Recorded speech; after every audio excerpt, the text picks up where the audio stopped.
When the planet Velexa sent out a distress signal, all they wanted was basic aid food, medicine, maybe a few cargo ships with supplies. They were a peaceful world, never involved in war, and believed the galaxy would respond with compassion. No weapons, no soldiers, just help.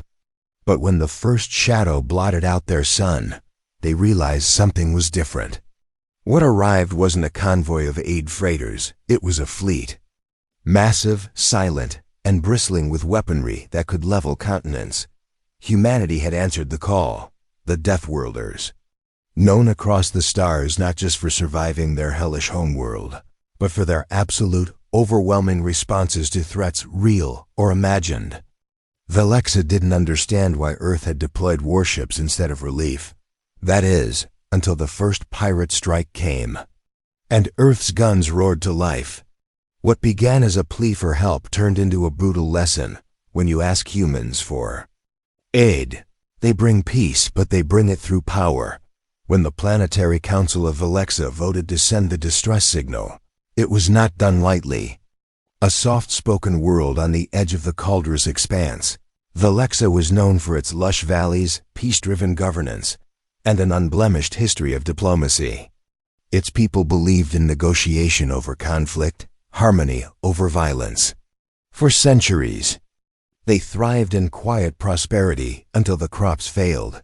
The blight began in the northern hemisphere, where Velexa's most fertile breadbasket region slowly succumbed to a foreign fungus that sterilized soil and consumed plant life.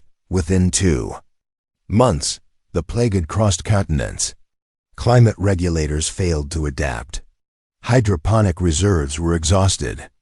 As the blight spread, panic crept into the hearts of a population that had no military, no contingency, and no practice in survival under pressure. A galactic distress beacon was broadcast in all languages, formatted to the standard council protocols. Planet Velexa requests immediate humanitarian aid, food, water, medical support, non-military. We welcome all neutral parties. It was a call made in desperation. And it reached Earth. To the rest of the galaxy, Earth was both a miracle and a warning. Humans had emerged from a world classified as a Category Red death world, a place of tectonic fury, extreme weather, systems, microbial violence, and apex predators. Early galactic observers had assumed Earth would destroy itself before achieving FTL travel. They were wrong. Humanity not only survived but expanded rapidly, adapting their chaos-born resilience into interstellar dominance. But where other species evolved with caution, Earth advanced with audacity. They treated space like they treated their wildest frontiers, something to conquer, to defend, and to over-prepare for. Earth never just responded to problems, it overwhelmed them. So when the distress signal from Velexa reached Terran emergency command, the response was immediate, coordinated, and massive. The Velexan capital, Alarishan, had a clear sky the morning the first Earthships arrived. The citizens gathered in public squares, watching the blue-green clouds part as their orbiting satellites detected something massive entering high atma. Then the light dimmed. Not from storm, but from shadow. A ship the size of a mountain slowly passed over the capital, its underbelly bristling with docking bays, supply containers, and escort craft. It was followed by 5 more vessels, each larger than any cargo hauler in Velexan history. People gasped. Children pointed. Elders fell silent. A message pinned the Planetary Council in simple, direct Terran standard, humanitarian fleet Echo 9. Lead ship, Resolute Dawn. Deploying relief, food synthesis, infrastructure, and defense per interstellar response protocol. No authorization required. The Council Chancellor Velex Sorin blinked at the translation. Defense? They had asked for food. They had received a fleet. The humans did not ask permission. They landed where infrastructure was weakest.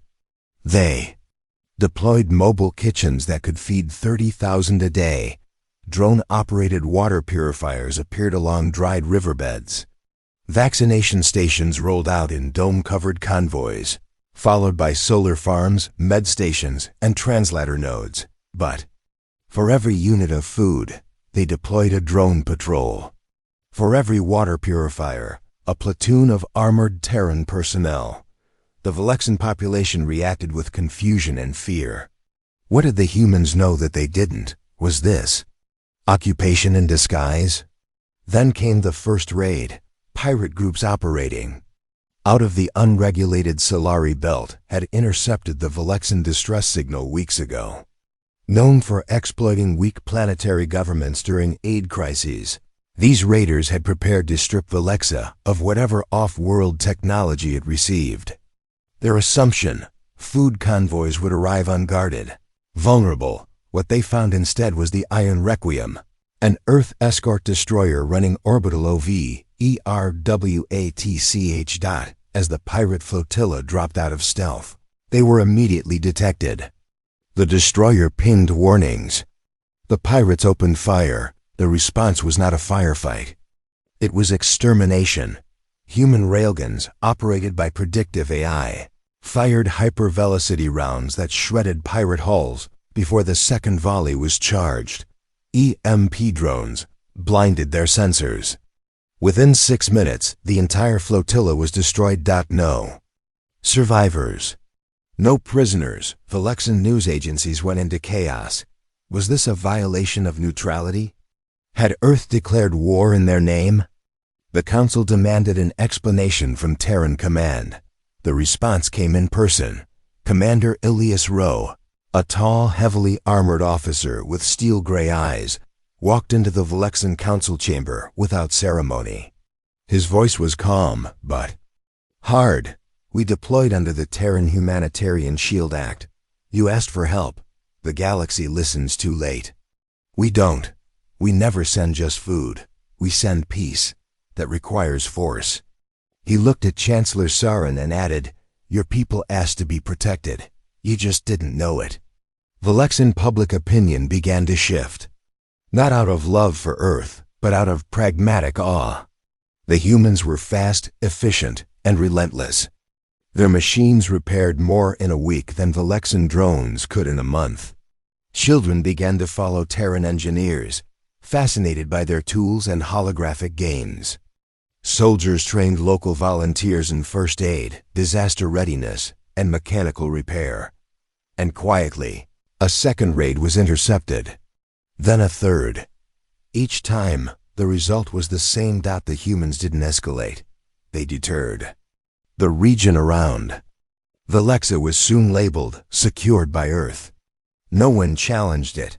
Other planetary leaders in the Galactic Council began to murmur about overreach. Debates sparked in committee halls. But no one moved to interfere. Because for all their complaints, no one else had lifted a finger to help. One counselor from the Zorth Collective said, humanity overreacts. Another replied, yes, and their people never starve. Weeks later, Earth began scaling down its orbital presence.